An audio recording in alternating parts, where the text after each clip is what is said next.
A palavra de Deus diz no no Evangelho de São Lucas, capítulo 9, verso de número 23. O Senhor Jesus fala sobre algo que nós já ouvimos falar muitas vezes, que nós às vezes nos lamentamos, que nós às vezes não entendemos, que nós não fazemos diferenciação entre o que é nosso e o que é dos outros. Jesus, se dirigindo a uma multidão, ele fala sobre levar a cruz. Em Lucas capítulo 9, verso 23, Jesus dizia a todos: se alguém quiser acompanhar-me, negue-se a si mesmo, tome diariamente a sua cruz e siga-me. Se alguém quiser acompanhar-me, negue-se a si mesmo, tome diariamente, todo dia, a sua cruz e siga-me. Essa palavra de Jesus, ela nos traz a memória, ela nos traz a reflexão. Três coisas que ele coloca neste versículo. Primeiro, negue-se a si mesmo, deixar o velho eu. Isso me fala de regeneração, de ser uma nova criatura, de negar-me a mim mesmo. Segundo, de tomar cada dia a minha cruz, a sua cruz. Isso me fala de consagração. Aquele velho eu tem que morrer todo dia. O velho Jefferson, o velho homem, a velha mulher tem que morrer todo dia, porque o velho homem, ele quer de vez em quando ressuscitar, se levantar, explodir, ficar bravo. Quantos crentes saem às vezes de um culto consagrado e levam uma fechada no trânsito, e em alguns minutos tudo que o novo homem conquistou, o velho homem faz ele perder. Quantas vezes você em casa está até em consagração, está ouvindo a palavra, de repente acontece um fato, uma circunstância que faz com que você perca a comunhão rapidamente. O velho eu, o velho homem, o velho Jefferson, a velha mulher, a velha você quer ressuscitar. Então quando Jesus diz tomar cada dia a sua cruz, ele está falando de consagração. E por fim, ele fala: e siga-me. Seguir a Jesus envolve determinação, aquela determinação própria que nós temos que ter para seguir a Jesus, para nos colocarmos como seus discípulos, como seus apóstolos, como seus filhos. Nós entendemos isso como um dever individual que nós temos. Agora, o que mais me chama atenção nesse texto é a individualidade que o texto nos traz. Em todo momento nos remete ao dever individual de cada um. Nós podemos até pedir ajuda para carregar a cruz. Há uma canção que diz que há momentos que na vida pensamos em olhar atrás. É preciso pedir ajuda. Até Jesus teve ajuda em determinado momento na sua caminhada para carregar a cruz. A Bíblia diz que constrangeram um certo Simão Cirineu, um homem que estava ali assistindo o espetáculo. De repente Jesus cai e os soldados constrangem este homem, e por um pedaço daquela caminhada dolorosa, da via dolorosa, aquele homem chamado Simão ajudou Jesus a carregar a cruz. Jesus teve a sua cruz individual. Em determinado momento ele diz: Pai, se possível passa de mim esse cálice. Mas ele completa dizendo que não se faça a minha, e sim a tua vontade. Deus entendia e Jesus entendeu que aquela era a cruz que ele teria que carregar. A cruz não está relacionada apenas com sofrimento, vai além disso. A cruz está relacionada com propósito. Tomar a cruz significa caminhar para a execução. Levar a cruz não é só começar carregando, é sim terminá-lo. Jesus teve a sua cruz individual. Ele a levou, ele carregou. A Bíblia diz, lá no livro de Isaías, capítulo 53, versículo 5: mas ele foi ferido pelas nossas transgressões e moído pelas nossas iniquidades. O castigo que nos traz a paz estava sobre ele, e pelas suas pisaduras fomos sarados. Essa cruz de levar as nossas transgressões, ser moído pelas nossas iniquidades, era só dele. Ninguém mais poderia levar essa cruz a não ser Jesus, e ele carregou. A Bíblia diz que ele foi fiel até a morte, e até a morte de cruz. Mas no versículo que nós lemos em Lucas 9, 23, eu quero compartilhar com vocês 3 verdades, que eu já estou falando sobre elas. Primeiro, a cruz não está relacionada apenas com sofrimento, vai além disso. Ela está relacionada com propósito. Quando nós ligamos a cruz que temos somente a sofrimento, temos que tomar cuidado, porque o sofrimento é uma etapa da caminhada com a cruz, é uma parte do caminho, mas não se trata propriamente da cruz em si. Quando falamos de cruz só por sofrimento, eu sentencio carregar a cruz somente enquanto estou sofrendo. Esta cruz me traz o sofrimento, aí acabou o sofrimento, eu deixo a cruz de lado e abandono Jesus. Por isso eu tenho que entender que cruz não está relacionada com o sofrimento, ela está relacionada com um propósito. Há um propósito de Deus na tua vida, na cruz que você tem, na cruz que você carrega, na cruz com a qual você caminha. O apóstolo Paulo diz no livro de Gálatas, capítulo 2, versículo 20: já estou crucificado com Cristo, e vivo não mais eu, mas Cristo vive em mim. E a vida que agora vivo na carne, vivo-a na fé do Filho de Deus, o qual me amou e se entregou a si mesmo por mim. Paulo está dizendo: eu já estou crucificado, com o seguinte propósito: para que Cristo viva em mim. Há um propósito na tua vida. Você nasceu com propósito, você está nesta família com propósito, você está nesta igreja com propósito, eu estou neste altar com propósito, você está me assistindo com propósito, você se entregou a Jesus com propósito, você não veio por acaso. Pastor, eu fui fruto de uma relação onde alguém não se preveniu e eu nasci. Você está aqui com um propósito, a sua cruz tem um propósito. Descubra o seu propósito. Por que Deus permite que eu tenha esta cruz? Há um propósito nisso. Quando eu descubro o propósito de Deus na minha vida, quando eu sou movido por propósito, eu não sou movido por oportunidade. Há pessoas que eles são movidos por oportunidade. Esses dias nós estávamos no carro e o Dr. Roberto Freitas, nosso irmão, comentou comigo sobre Esaú e Jacó.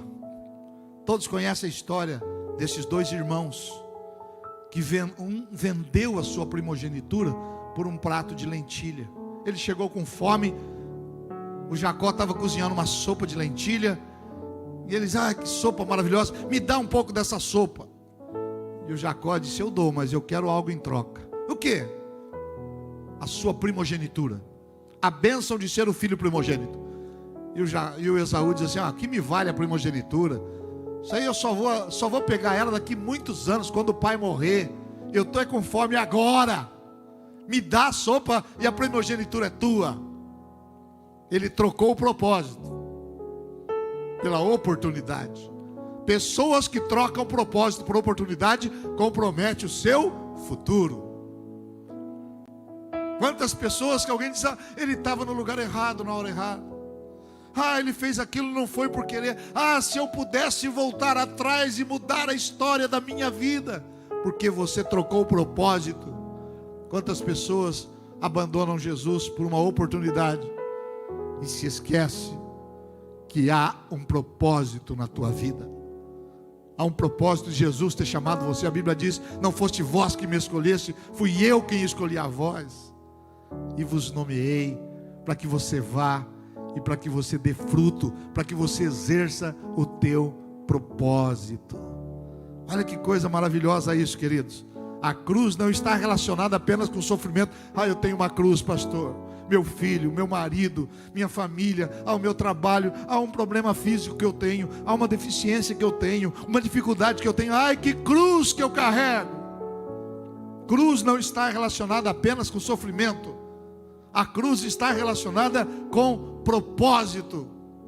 Há um propósito de Deus em que você tem essa cruz. Havia um propósito de Deus para que Jesus carregasse aquela cruz, e nós estávamos nesse propósito, a nossa salvação. Outro entendimento que eu tenho deste texto: tomar a cruz significa caminhar para a execução. Jesus caminhou com aquela cruz, todos o viam, ele estava exposto, alguns o caluniavam. Pessoas que na semana anterior tinham colocado ramos, tinham colocado seus vestidos para que Jesus entrasse em Jerusalém, agora estavam gritando: crucifica-o. Pessoas que receberam alimento de Jesus quando ele multiplicou os pães e peixes, agora estava dizendo: crucifica-o. Tomar a sua cruz faz com que você seja exposto. Nós somos expostos todo dia, e hoje há uma patrulha tremenda quando alguém é exposto. Qualquer coisa que você entra, por exemplo, na rede e dá um comentário, daqui a pouco já vem tanta gente em cima. Tem que abrir igreja, tem que abrir nada, tem que ficar fechado. O outro vem: é verdade, tem que abrir mesmo. Abriu a igreja, tem que fechar. Fechou a igreja, tem que abrir. Tomar a cruz, irmãos, é se expor. Não dá para você ser de Jesus: eu tomei a cruz, eu sou um discípulo.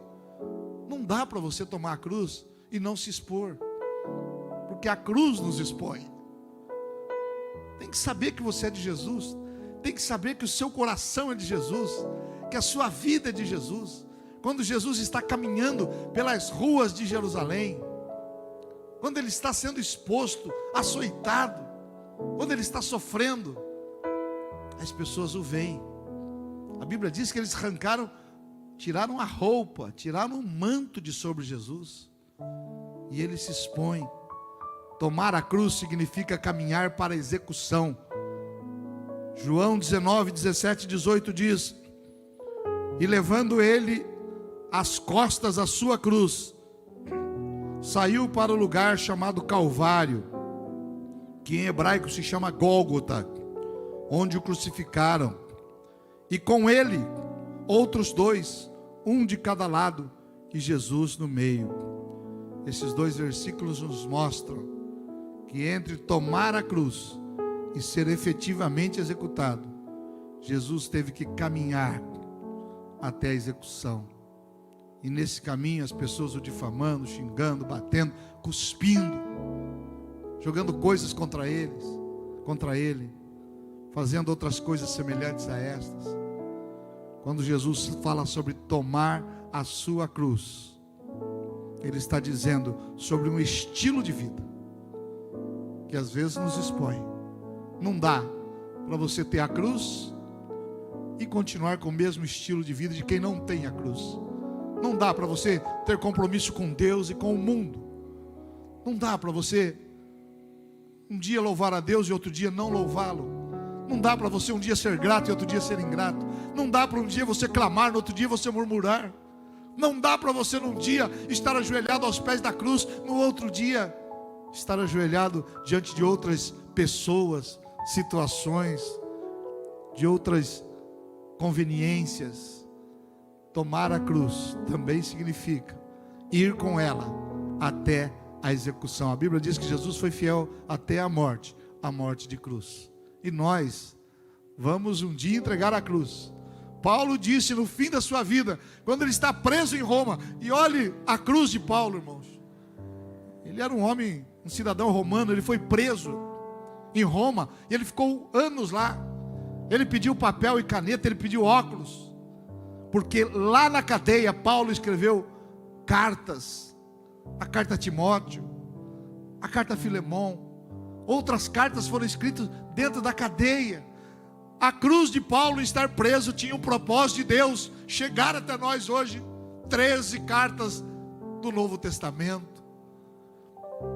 A cruz de Paulo estar preso em Roma tinha um propósito, porque dentro da casa as cadeias eram dentro dos palácios, e ali dentro do palácio ele começou a falar de Jesus e os milagres acontecendo, e pessoas foram convertidas. Tanto que Paulo, quando escreve, ele diz: todos os santos vos saúdam, inclusive, principalmente os da casa de César. Na linhagem de César, que era o imperador, havia pessoas que aceitaram Jesus, porque Paulo tomou a sua cruz e foi para Roma, foi preso, e lá ele pregou o evangelho, até o dia em que ele foi executado, decapitado. E então ele nos deixa esta pérola de versículo profundo da Bíblia Sagrada: eu combati o bom combate, eu terminei minha carreira, e eu guardei a minha fé. Ele está dizendo: eu tomei a minha cruz, eu neguei a mim mesmo, e eu segui a Jesus. Porque é isso que ele diz em Lucas 9:23: quem quiser ser meu discípulo, negue-se a si mesmo, tome a sua cruz diariamente e siga-me. Paulo é um grande exemplo disso, que não tomou a cruz por sofrimento apenas. Ele teve um momento de alegria. Ele diz: eu sei ter fartura, eu sei passar necessidade, eu sei ter em abundância, eu sei ter pouco, eu posso todas as coisas naquele que me fortalece. Grande exemplo de alguém que entendia o propósito e não a oportunidade. Paulo era um homem rico, estudado, influente, tinha uma posição elevada, era encarregado de perseguir cristãos, tinha moral com aqueles mandantes da época, governadores. Mas agora ele aceita Jesus, e ele toma a sua cruz. Ele se nega quem ele era, e ele se torna não mais o Paulo perseguidor, não mais o Saulo perseguidor, mas ele se torna o Paulo, o apóstolo de Jesus. Terceiro ensinamento: levar a cruz não é só começar carregando, é terminar carregando. No final deste versículo que lemos de Lucas capítulo 9, versículo 23, Jesus diz: siga-me. O siga-me aqui é semelhante ao ide de Marcos capítulo 16, versículo 15. Lá Jesus diz ide, aqui Jesus diz siga-me, mostrando uma ordem que constantemente deve ser cumprida, nunca deve ser deixada de lado. Não adianta eu começar vivendo o que Deus estabeleceu na minha vida, mas não terminar aquilo que Deus estabeleceu na minha vida. Eclesiastes 7:8 diz que melhor é o fim do que o início. Tanta gente começa bem a sua caminhada com a cruz, mas em determinado momento ele larga, ele corta, ele molda a sua cruz à sua maneira.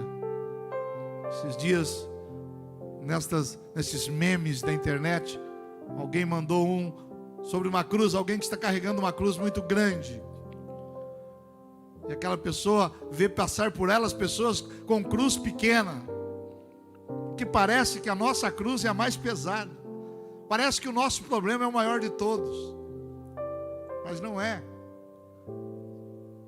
Pessoas às vezes que a gente coloca como ídolos, pessoas famosas, bonitas, ricas. Nós estamos acompanhando, estarrecidos na televisão, o caso de um menino no Rio de Janeiro que foi, ao que tudo indica, morto por espancamento dentro de casa. Pessoas bonitas, famosas, ricas, morando talvez no melhor lugar do Rio de Janeiro. Pessoas que gozavam de privilégios financeiros, políticos, de repente dentro de casa, uma tragédia como essa, que ao que tudo indica, os responsáveis estão presos. E a gente olha às vezes para a vida de alguém, puxa, que casal bonito, que cruz leve, que família maravilhosa. Esse pastor deve ter uma cruz tão leve, a minha é pesada. E eu às vezes olho para você, irmão, irmã, e digo, puxa vida, a cruz daquele irmão é leve. Uma família bonita, abençoada, tem saúde. Cada um de nós deve tomar sobre si a sua cruz e seguir a Jesus até o fim, mostrando que o grande resultado que vamos colher é no final e não no início. Por isso a Bíblia diz: ser fiel até o fim e receberá a coroa da vida. Paulo diz: se nós esperássemos só nessa vida, seríamos os mais miseráveis dos homens, porque tudo aqui passa. Em tempos de falta de saúde, em tempos de desespero, as coisas grandes se tornam pequenas e as coisas pequenas se tornam grandes. Quantas pessoas nós estamos passando por isso no país? Está morrendo diariamente, irmãos, mais do que morreu num acidente das Torres Gêmeas de Nova York. Lá foram próximas de 3.500 pessoas. Nós estamos numa média de 4.000 pessoas morrendo diariamente. Quando a pessoa está ali, uma morte terrível, que esta doença traz, sem ar, sem poder respirar. O que importa, irmãos, é como nós estamos preparados para esse dia. Que ele não chegue na nossa vida, que nós cumpramos o tempo determinado por Deus, porque a Bíblia diz que Deus já determinou todos os nossos dias. Mas haverá um momento em que nós teremos esse acerto de contas. Nós vamos dizer: Senhor, eu terminei a carreira e eu guardei a fé. A Bíblia fala lá da igreja de Éfeso, que começou bem a carregar a cruz, mas no meio do caminho eles se desviaram. Tenho, porém, contra ti que deixaste o teu primeiro amor. Lembra-te, pois, de onde caíste, e arrepende-te, e pratica as primeiras obras. Apocalipse, capítulo 2, versos 4 e 5. A igreja de Éfeso era uma igreja próspera, abençoada, bacana, uma igreja top, uma cidade abençoada, comércio pujante. Mas de repente, eles abandonam o primeiro amor e caem. E quantas pessoas são assim? Começam muito bem, mas terminam mal. Hoje a palavra que eu tenho para você, meu querido, minha querida, que está em casa, é esta: tome a sua cruz, siga Jesus, negue-se a si mesmo. Talvez o velho homem está aí querendo reclamar, a velha mulher está aí querendo reclamar. Manda ele ficar quieto. Estou falando para você dizer para você mesmo. Às vezes vem na tua mente: eu vou largar tudo, eu vou abandonar, eu vou sair de casa, eu vou sair da obra, para que servir a Jesus? É o velho homem, é a velha mulher que está querendo ressurgir. Manda ficar quieto, manda calar a boca, porque você não tem nada a ver mais com o velho homem. Aquele que estava nas drogas, na bebida, aquele que era fanfarrão, aquele que prostituía, adulterava, aquele que roubava, aquele que mentia. Você não tem nada a ver mais com ele. Ele já morreu. Quando você aceita Jesus, quando você se batiza, quando você se entrega, ele morreu. E você é nova criatura. A Bíblia diz: aqueles que estão em Cristo são novas criaturas. As coisas velhas se passaram e tudo se fez novo. Tudo está se fazendo novo na tua vida. No meio dessa situação que o mundo vive, vamos tomar a nossa cruz e vamos seguir a Jesus. Vamos negar até algumas opiniões pessoais. Nós não somos negacionistas. Nós cremos em Deus, nós cremos na medicina, nós queremos tomar vacina, nós usamos todas as precauções para que não possamos contaminar pessoas que estão próximas ou a nós mesmos. Nós não somos negacionistas, mas nós não podemos deixar de servir a Deus, não podemos deixar de seguir a Jesus. de tomar a nossa cruz.